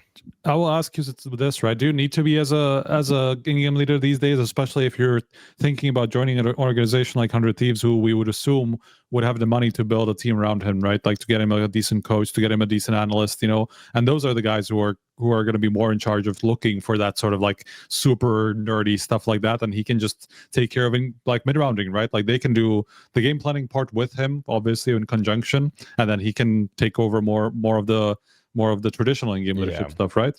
The nerdiness for the game permeates from the IGL in my perspective on most teams. It's not an analyst's job to be like I would imagine like when Rops joined Kerrigan and they were just nerding out like crazy, winning trophies with all the newest nades and utility. That was the best version of FaZe. It's not FaZe that is using smokes that take 1.5 seconds longer to bloom because they're not in refrag studying which nade is actually the most efficient anymore. Like you want the team that's all like, that's why Vitality earlier this season was so good, is because they had all the best flashes, all the best smokes. There were a couple teams that probably had a couple executes here and there that maybe were like lightly more refined, in my opinion. I didn't dive through every team's execs on every single map, but just who's getting the most time flashing opponents on their hits and stuff like that. That's what I feel like Rain may lack. And I don't think that you can have just an analyst that always is the guy that brings every single piece of utility. Like you just want an IGL that's a little bit nerdier and a little bit more engrossed in the details that make up a round, because that then everybody is a little bit more emboldened that it's like, oh, this is the new flash that Rain brought to the table. Now I feel even more confident on my entry route. I think it's also, to add on to that point, it's like when you copy a round compared to when you create a round, in a sense that you have a complete understanding of what's going to happen in a round, what rotations, what movement is going to appear when you're actually doing this. I think when you get explained something, you just do something on the server, it's a completely different kind of idea than you kind of deep diving on a server and understanding every single detail of something. Because it also kind of gives you the option, if you're the IGL, okay, I know this is going to happen. So if I might have a call that I've ready, if things go to shit, essentially, that we can kind of go towards very quickly. And if you don't have that understanding, you might just run straight into a brick wall with a round. I mean, on one way, it's nice to see that Rain has something going on. The understanding of this deal is like, he signed the deal pending that they also get a core. It's kind of something not usual, let's say, in the Counter-Strike space. Rain makes a lot of sense, no? Yeah, it's not something we've seen before, but it's also not something too complicated to understand or unfair. I think it's like it kind of works for both sides because like 100 Thieves get some guarantees, and then they can use that guarantee to go to a core and be like, hey, we are 100 Thieves, but we also have Rain pending that you guys join. And he also knows that he's not going to be stuck in some situation. I don't know. Look at Simple. They probably promised Simple to get him a core, and they haven't. I mean, Snappy back in Falcons, right? He was promised one thing, kind of got another thing, and but you know what it reminds me of? This like promise. It felt like back in the day when people were making teams, it would be like one guy, he's asking all different parties, like, this guy's in, you want to join? Yeah. This guy's joining, this guy, but he hasn't asked any of them, you know? Yeah. And he's just dragging people along until he gets everyone a hold and creates a team that. But I think it makes a lot of sense for both parties. Yeah. Yeah, I mean, it does create some baseline. It's interesting to see that he has a place to go, right?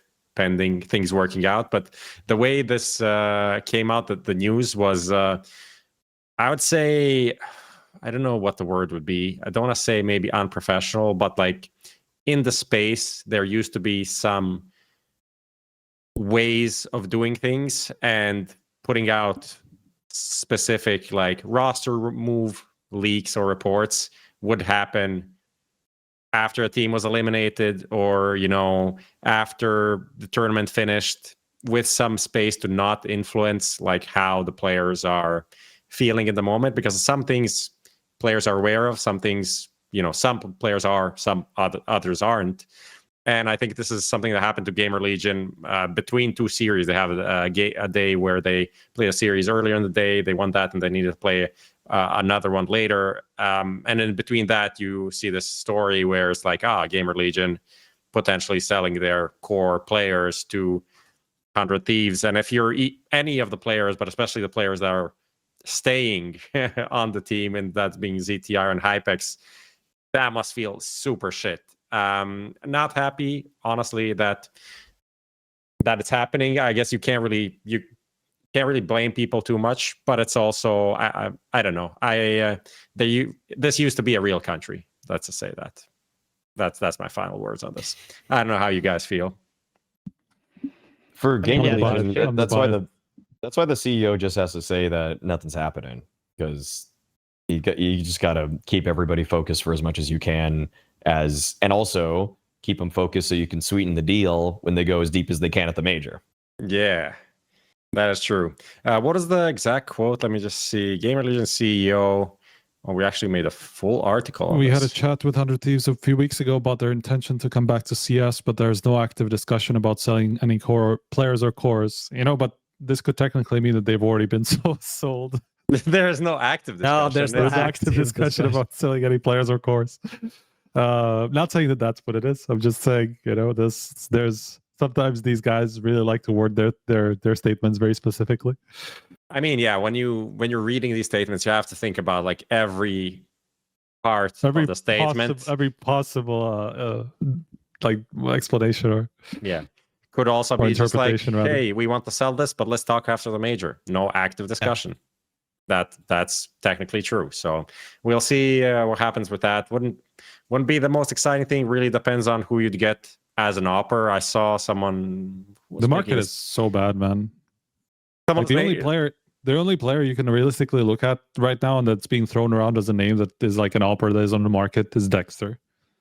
That's literally the only offer that's on the market now. Everyone that I saw tweeting about this said Simple, but Simple just got humbled by Acor in CCT Season 3 Europe Series 9. To JW. That's also true. True. So I don't know. That's true. I don't know what we're making of that. Obviously, he's been doing really well. He's still the best player in Tier 2.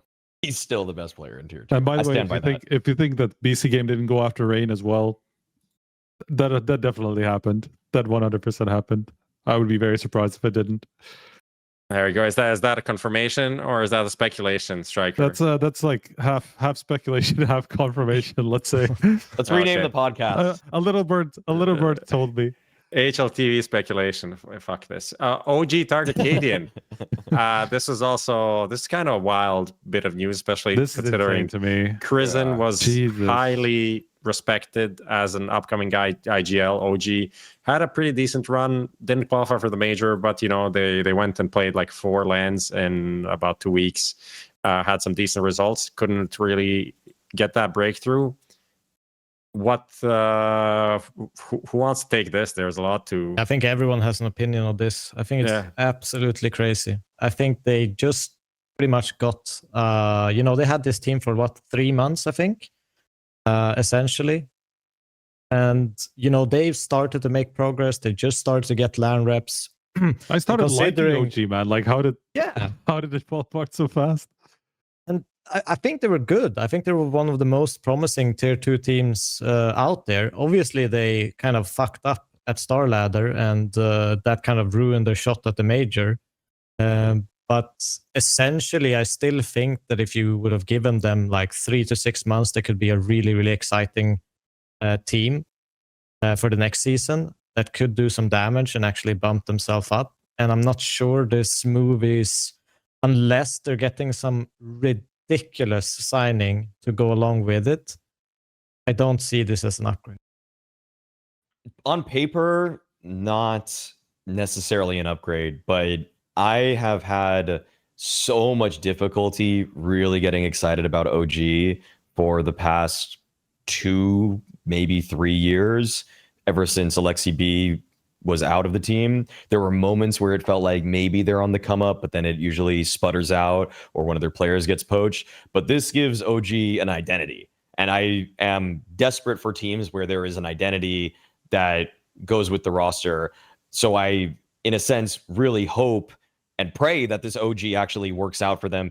And I also think that cadiaN has been away from competition for long enough now. There were a lot of rumblings when he was playing with Liquid, even when he was betrayed, in the Stabby incident, like what kind of player he was. So without bringing any of that to light, because I don't think I'm the person to tell those kinds of stories, I feel like he stood away from the game long enough now that hopefully any of those kinds of issues are resolved, that his interpersonal skills will have improved, so he doesn't have to be famously the main character and can just work around his team a little bit better. And hopefully that in turn may make some of the players that he's with into stars. And I hope that the people embrace him that are on his team, because getting that buy-in never happened with Liquid. If he gets that buy-in with the players on OG, he could really elevate them to a team that finds more upset victories. Because the brand of CS that cadiaN plays is one that's just, it's nice, it's active, it has some cool nerdy elements to it as well, but a lot of it is off of live reads and feel and just good macro that outplays sometimes even better micro. I'm actually stoked to watch this team, whereas before maybe OG is just like getting incrementally slightly better, but this is like a huge jump, and it might be in the wrong direction, but at least it gives them a face. Yeah, just to recap, because as you said, not a lot of people have been watching them recently, haven't been any top tournaments. I guess Thunder Pick was their best, biggest event that they played. So Coach Lambert, Spook, Erosdos, Adam Bay are on the team and used to be KRIMZ and Nikodos. Now they're not, they're benched. And the rumor is that cadiaN is coming in, and we don't know about the 5th. Who would that be? Obviously, they benched their Opper and IGL. cadiaN is an Opper IGL. Well, I'm presuming he's going back to that role. It makes the most sense. I would fucking hope so, because there was not working in the rifle position in the Strauss. Let's just say that. I think it's the only thing that makes sense for him personally. Yeah, watching him be a selfless rifler or SMG user was painful, just flat out. It was rough. It was not a good experience for anybody. It's but as I said, still a weird one, because they did make these 2 changes. Adam Bay and Erosdos came in 3 months ago. They have made some progress since then. Essentially, I mean, you mentioned the Star Ladder event where they went out early, and then they also went to Philadelphia and lost to fnatic in the semifinal. If they went on to win that tournament, that could have also been their ticket to the major. So they're in contention over there. So it's weird to see such a huge turnaround. I guess the other question is, do we think KRIMZ has somewhere to go. It must be. There's no way. I just think with, I don't know, like obviously I don't see into the team, so maybe they weren't as happy with him as his reputation showed. But I think I liked him. It's not like I watched shitloads of games of OG, but it felt like he had a good system, and so it just feels like somebody must have caught onto that as well and reached him for a buyout, right? Because I just don't see any other way. So you would say it was first that move that came in first, and then the cadiaN one. Yeah. Okay. It would make sense. That would make a lot more sense. And if it's true, it would definitely take some heat off of OG. Not that they, I guess, care too much. Kind of similar to the fnatic situation. It is. I mean, KRIMZ was the only IGL on the whole prospects list we released for the last season. One of 50 players, and he's the only IGL. So like that tells you a lot, I think, about his prospects. No pun intended. Good job. Okay. I guess we can wrap up that and move on. We have a short bit this time. We do usually a refrag check-in. I personally didn't get to play much, and obviously, Striker, you're in PGL at Bucharest, so didn't try it out that much. But Refrag still sponsors the show, and there's still a 1-week trial for free if you go to the link in the description of the channel or on the YouTube comment. There's going to be a link there. Go and try it out. It will change your life. Actually, it just really will. good product. There we go. I'll mention this. I think it's really good, especially if you've been like away from CS for like a couple of weeks. Just want to step right back in. Just playing an hour of Refrag will get you up like the groove much faster. Yeah, I mean, I think the warm up or practice training, however you want to use it, is just super effective for the time that you have. Even just doing like the 7-minute one before, like while you're waiting for people to come on TeamSpeak to play the game, or Discord if you're a Zoomer. Hate that, but yeah, just play some of that. It will make a difference. And if how long is the warm up? Is it like 6 or 7 minutes? I think they have 7 minutes, 15 minutes. They have different programs. They can do like twists warm up or whatever, and yeah, that's also true. Elish, I think, has one as well. We will be having like a challenge for our viewers called Striker. As you know, all of these are like Nader and shit like this. These are the names of the programs. So a Striker is coming, so we'll be able to play against our viewers and see who. It's not actually named after me though. It is. Oh, it is. Yeah, it's actually Pimp told me it is. Pimp told me it actually is. Yeah. That's kind of common misconception that it's not. Yeah, there we go. It is what it is. But yeah, try it out. Let us know, and that's it. They paid us to talk about the product, and we can talk shit if we want, which is kind of nice. But nothing really to talk shit about. It's a good product. Moving on.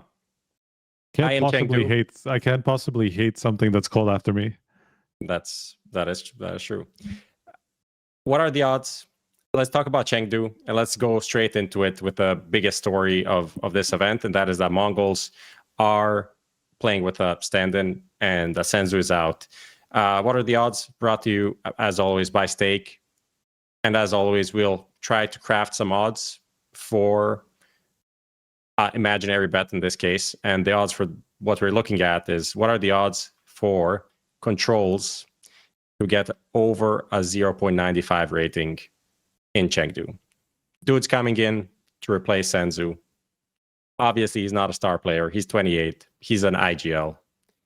But can he provide like any fragging to keep this MongolZ team relevant moving forward? This is kind of what we're looking at. 10%. 10%. 10%. Striker's going low. Maybe 13%. I'll probably follow that line. I don't expect that much from MongolZ, to be honest. It's God, it's hard to have a hot take here then. Well, you can't have the there's a very big the hot opening take for would be a high percentage, but I don't believe it. No, I was gonna go extremely low on this. Then I go low. Then I'll go lower. I'll do 6.7%. Yeah, could we reset the number? Then 0.95. What if we go lower on that? Can we find like a more exciting? Honestly, I thought that was gonna be crazy about this. Like, wait, what? Why am I at 99? Why am No, I you're not 99? anymore. You're not anymore. Not anymore. 6.7% exactly. We have single digits, so you're gonna have to do a 7. You're gonna have to do a 7. Round it Okay, up. I'll say, you know what, 30%. Hot Okay. take. That's where I thought. That's where I thought Hot it was take. more reasonable, to be honest. Hot Like take. 0.95, especially like it's kind of a paradox, right? But especially if you go out early, there's just fewer maps, and like you will get one pop off, but like just But I you even will end up think above there's that a average. risk they might lose to Heroic in their opening match. So But that's what I mean. Like you can go out in whatever it is, 4 maps, and like over 4 maps, you just have one good one, and you will end up over. If they Over lose to 0.95. Heroic, they're playing the loser of Astralis Navi. controlez is not. He's not farming any of these 3 teams. Yep, I'm that's just gonna fair. be Come on, fully Astralis look like ass. Only They- if Rugga's playing. He will only get the rating if Rugga plays, and that's my 7%. When Rugga plays the lower bracket game, then he will get it. And this is Yeah. device traveling east, so Oh, that's true. not entirely unlikely. And he already isn't feeling that great. That's a 50% chance in Rugga. I honestly thought that would be way, way, way below the average, but I guess fair enough. Okay, it's setting some expectations for the tournament for sure. Just to add on here, obviously, Stake, partner of the show for a few months now. They have a promotion going on, weekly reload from Stake and HLTV Confirmed. You can claim it via support. Just write in HLTV.org as a code, and you'll get $35 over 7 days. This is for new users on Stake. Yes, let's move on to Chengdu, because it's the opposite of the tournament that we just saw in terms of all the big boys are pretty much there. I guess from the top teams, Aurora is the one that is not attending. Other than that, it is pretty much the top 12, 13 teams in attendance, including Vitality, Furia, Mouse, MongolZ, Spirit, Falcons, Navi, G2, 3D Max, FaZe, back Astralis, as we mentioned, Pain, Heroic, Tyloo, Virtus Pro, and Lin Vision. Let's keep talking about MongolZ for a bit. How bad it will be? How bad will it be for them for the end of this year without Senzu? Well, I think, first of all, the first point I want to make about MongolZ is that if one player is experiencing burnout, it's very, very likely other players are also experiencing the same kind of burnout. They just haven't really gotten to maybe the same point.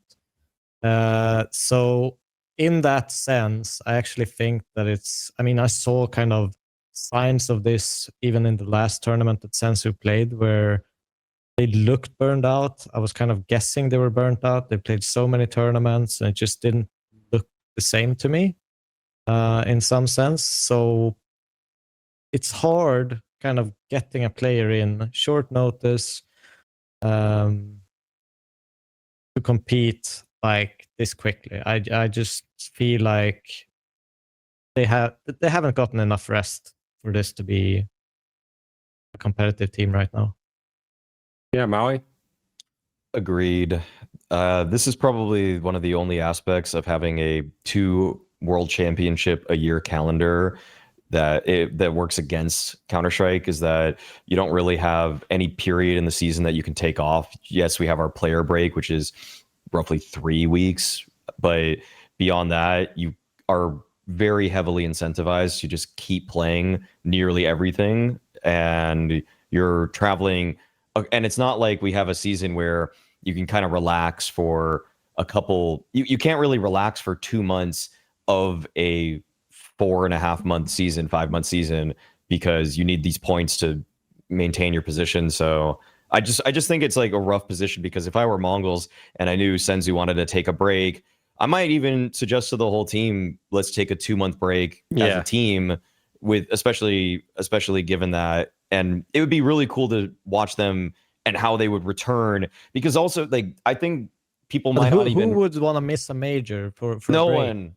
No one. That's would. the problem. That's what I'm saying. Like, we have this schedule that's just, it's incredibly grueling. Like, I don't, I don't, and I feel like it's hard for some people, especially people that are just not in this like business of traveling all the time, to really recognize what it's like when you're a Mongolian teenager. You've made more money than your entire family could probably even spend, and then you're still asked to go to these random places and play tournaments that, for whatever, they don't really have the most impact, and you're already probably collecting huge sticker paychecks. It's just tough. I feel bad for them, but I have no expectations that they're going to do absolutely anything now. Like I seriously think that this is just a wash now, and that I don't expect the Mongols to make it through the group stage of this tournament, nor do I expect them to make it through I don't think they're going to do really anything at Chengdu, Rivals, or at the Major. I think they're probably going to win a total of maybe 4 series across all of those tournaments.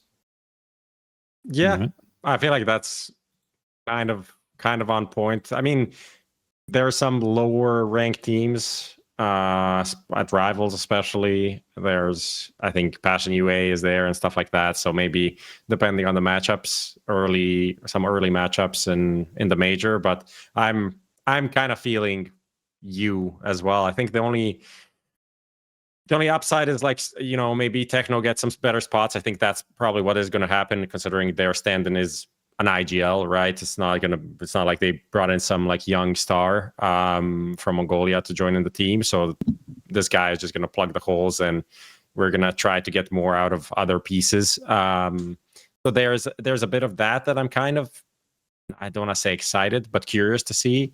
But overall, I have like lost all hopes. Definitely selling stocks being sold. Yeah, I'm pretty much in the same boat. I will say, just because of exactly what you were talking about, I do think that there's enough leeway between the rest of the players that they can just, you know, spread some of those responsibilities from Senzu between the rest of the players, and they are skilled enough. They are mechanically all really strong enough to be able to do that. It's just more like, you know, if you have to do it by committee, it's going to be a little bit more difficult than when you have a Senzu who can do it consistently, and now even, you know, on the biggest stages. So it's always going to be rough replacing that kind of a player. I just don't think it's going to be quite that disastrous, thanks to the rest of the talent in that team.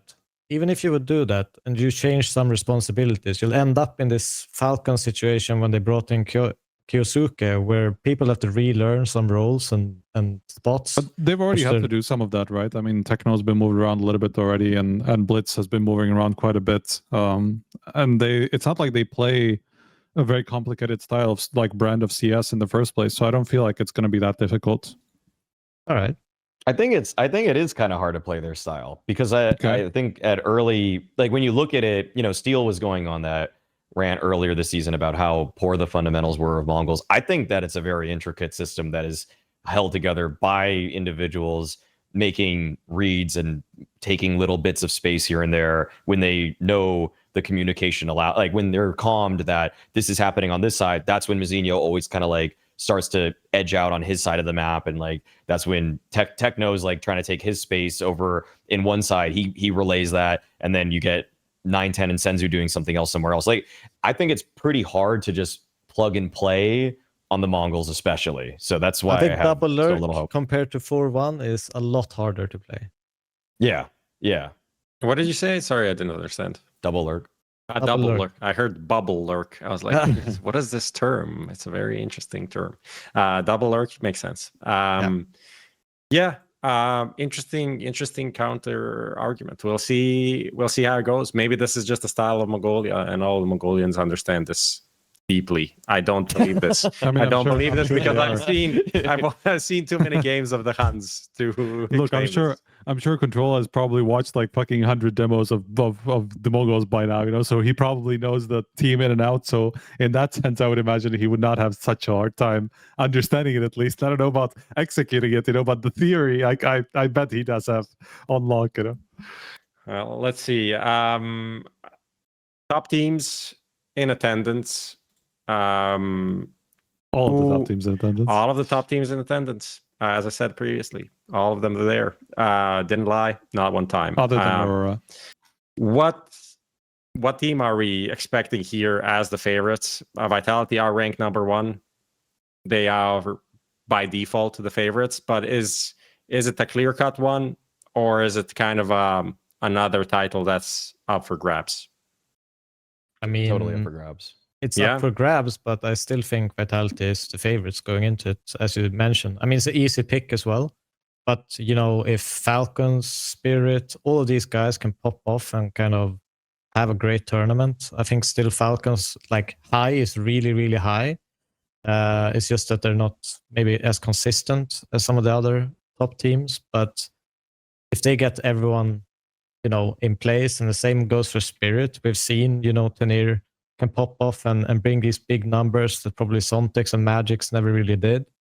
So there's still potential for, I'd probably say, 5 teams in this list that could make it. Yeah. Who's your 5? Who's my 5? Yeah. So I'd probably say Vitality, Furia, Falcons, Spirit. I could throw in a mouse there, but for some reason, I definitely think they'll lose in the semifinal. It seems like, yeah. That's the script. That's been the recycling script. It would be on brand, indeed, yes. I have no idea what you're basing this on, but okay. Quite a weird take out there. But yeah, there's It's one very thing. oddly specific there, Devilwalk. I wonder what that's based on. One more thing to add, though. This tournament is played in front of a crowd from the start, right? There's a group stage crowd. So how much of that will influence anything? Yet to see, but it does definitely put a bit more pressure on everyone because it feels like the real deal, which we see like even in a studio environment when you get to the grand final as the one we watched today, shit goes down in weird ways, and that's just pressure, high moment CS, which is very exciting to watch it, but it's not perfect. So maybe we get more of that, which I'm always down for, especially when we have some decent teams across the board. I guess my only reason why not to be too like expecting too much from Vitality is because this is not the tournament that they're focused on realistically, and I think they are a team that will ramp up towards the major in a smart way, where they'll be playing this with 60-70% of their like lock-in. So that's the only reason I feel like there might be a bigger chance for other teams, but they are the best team, but they're not in the. It doesn't really mean anything for them to win this, realistically. I'll counter argument and not really. I think they, as a team, want to kind of go up there in the Astralis. How many titles? I'm not sure how many titles apart there is from 10. that year. So how many? It was 10. It was 10. And how many do Vitality have right now? They have 8, so they have to win the last, 2 out of the last 3, effectively. So I'd say this is probably one of the main goals for someone like Apex to kind of leave a mark. And therefore, I actually think it's a really important tournament for them as a team. So that's why I think they're a heavy favorite, because of how much it means for them to make a record year as a, you know, one of the best teams, if not the best team of all time, you know. Yeah, I would pick Vitality. I would still take the field over Vitality if you had to say one or the other, but I would say Vitality are my highest pick for similar reasons. I think the Vitality is shown also at 2023 Rio into the Paris Major. They like winning the tournament before Major. They showed this season, or the first season of this year, they like winning a lot right before the Major.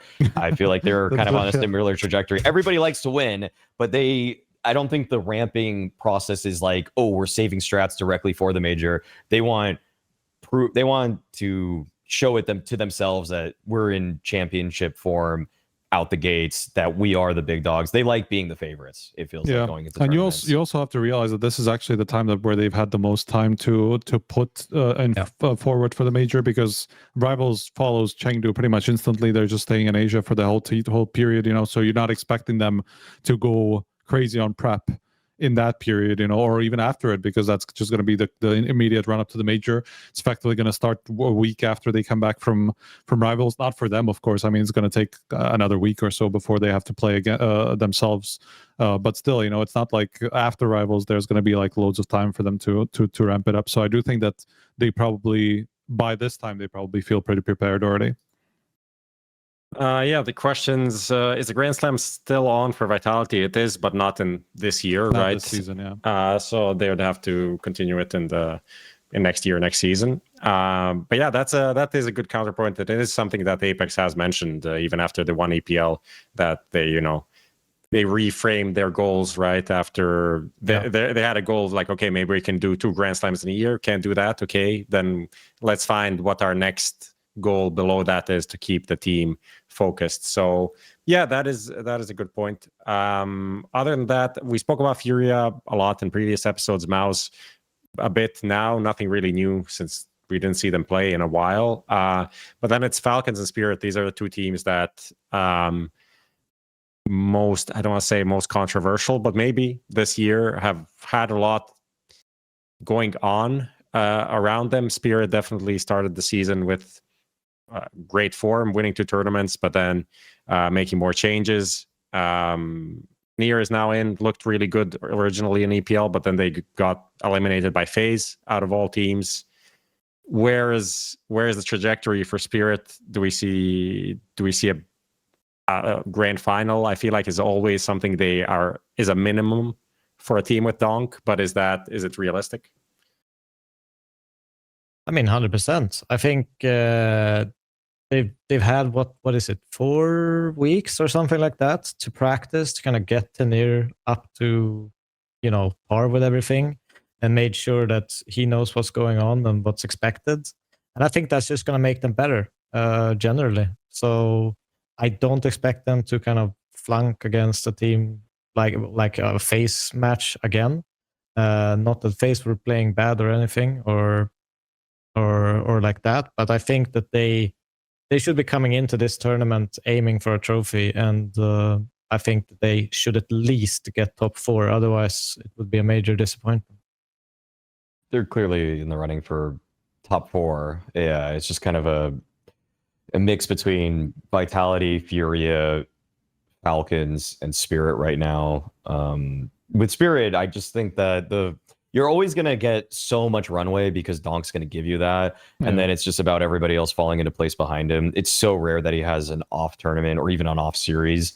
So I almost in some ways not even as concerned about Tanir on the team as much as I am about Zwei, because he came onto the team and looked all right at Cologne. Don't get me wrong, especially that Maus series.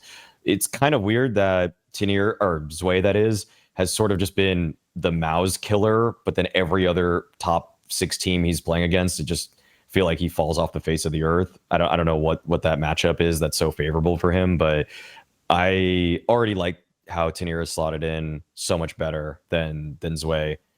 So if in the off season they go return of Zontix minus Zwei, I wouldn't even really be surprised. Yeah. And I would even take Magix at the moment. I love Magix. I really like. I want him back. I don't know if they would do that though. We all love us some Magix, I think. Yeah, one of the greatest guys. Super versatile. I like the roles. What this guy can do, what he can do for a team or for any working environment is great. So I think Magix, we'll see him starting next year, maybe in some new roles. This is what I'm going to say. Oh, wow. BC game Magix. That's what I'm putting it out there as a teaser. It's a little teaser. But yeah, let's just finish up with Falcons, because even though it's also fairly repetitive with this team, it's like, they have good players. They paid a lot. Zonic is a fraud. They can't win anything. They're cursed. But it is kind of true, all of these things, to some degree. There is some degree of truth to all of these. Is this the time? Is this a good opportunity for them? Or is it just going to be... is anyone here a believer in like Falcons winning a title this year? This is the question. They have three going till the end. The major rivals in Chengdu, going a whole year without winning a single tournament, except that one PGL, with kind of a dead team and degster being the MVP. Pretty underwhelming. But is there a chance for this to change? chance, yes. Is it likely? No. You don't believe in it, Maui? Do you believe in it? Rivals would be the best chance for them Yeah. to do it. It's just, I mean, let's just. I would even put it like this: Nico teams have kind of thrived in the shorter, like the abridged tournament structures, seemingly more so. I don't know if that's really him or what, but I mean, he's just thinking about him and MongolZ winning those blast trophies more recently with the snacks led G2. It's just that you have to win four matches in a row to win rivals. I think, I just think that's more doable, especially given, I mean, I thought that was, I would have probably said no if full strength MongolZ was around, but now that MongolZ is kind of, in my eyes, we'll yet to see. We don't even know. Yeah, we don't know if we don't know. controlez could be the next guy for them, but if they regress to what I believe they will or decline, then I think that it's given Falcons a little bit of an in on being a more consistent top 4 team. Yeah, it is. It's a bit rough that they play Spirit first and the rivals, so it's they're going to win their second second match regardless of who. Regardless of if they win or lose that, though, they're winning the second match because it's Passion UA and MongolZ on the other in their bracket too. So that's why I kind of think it's possible at rivals. I can see it. Any final thoughts or like players or teams to watch regarding Chengdu, regarding next week? Anything that's popping off the radar for you guys? Yes, group stage. I think group stage NAVI actually, there's a chance they win their group. I feel like the first 2 games bracket. Yeah, that's what I'm saying. I think I don't know what they're going to do in the playoffs once they face all the teams from the other group too, and it's just really, really stiff competition. But I wouldn't be surprised that they breeze through their first 2 games and then, competitive series for the third. I think it's probably Falcons and or Spirit. Yeah. I think that's going to be more difficult, but I'm believing in a little late 25 NAVI push. I think they're going to push a little bit harder than they have been for the whole year. I have an anti-take. 3D Max to bomb out last. Ice cold take from Striker. 3D Max, not too good. I just think that the whole run, I mean, here they just should have done so much better, and I think it is becoming clear that the schedule is just catching up to them, and now they have to fucking go to Chengdu, literally leaving like last night or something, and they have to play tomorrow. Like, there's no way they're going to be competitive, right? When they have G2 in their first match, and then Fura, if they will lose to Invision in that loser game. There you go. That's actually rough. Actually a hot take. Actually, it turned out to be a hot It's not. How is that a hot take? I mean, it's just after that Invision beat 30 Max is definitely a hot take. Invision were not good at CAC at all. We're bad. It's yeah, that's fair. That's fair. Looking forward to seeing FaZe. I like it though. Not looking forward to seeing Astralis. Don't care about. I don't know. Actually, Chinese teams, nice. Virtus Pro finally playing with the roster. Yeah, IC was definitely temporarily benched. That was definitely not something they said only to get the roster for Perfect World. Didn't work anyway. But yeah, the top teams are the top teams, and we'll have some good games. That's for sure. I'll wrap this up because my battery in my headphones is dying, so it's kind of a pain in the ass to change it now. Thank you guys for coming on the show. Good luck at the major. It's a bit of a while away, but congrats on that. We'll be watching you. Thank you, Striker, for finding the time. Even though you don't have enough USB ports for the show, it is what it is. We're making it work. And yeah, thanks to our sponsors, Stake, Skin Club, Refrag, and streaming exclusively on Kick. And there are some promotions from our partners in the description of the channel or the YouTube channel. So that's it. See you probably after Chengdu again with Chad back if we can manage to organize that. And until next time, goodbye.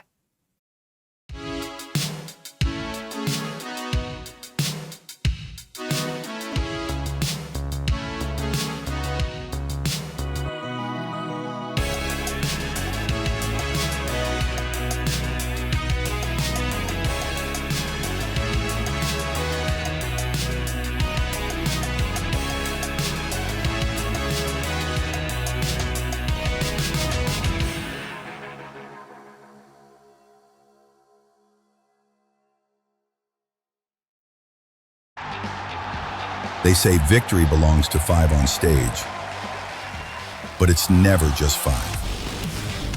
It's every heartbeat in the crowd, every cheer that shakes the stage, every flick, every clutch, written together. On stage or in the crowd, we are one. Skin Club, together as one. Ever wanted to try Refrag? Well, now you can. For the viewers of HLTV Confirmed, you can claim a 1-week free trial for the world's best CS2 training platform, letting you try out all of our features, like the Refrag Coach, which will analyze your games and give you a personalized training plan. You can also try out Challenger, an all-new game mode, which will test your retake abilities in realistic in-game scenarios. Try Refrag today for free using the link in the description.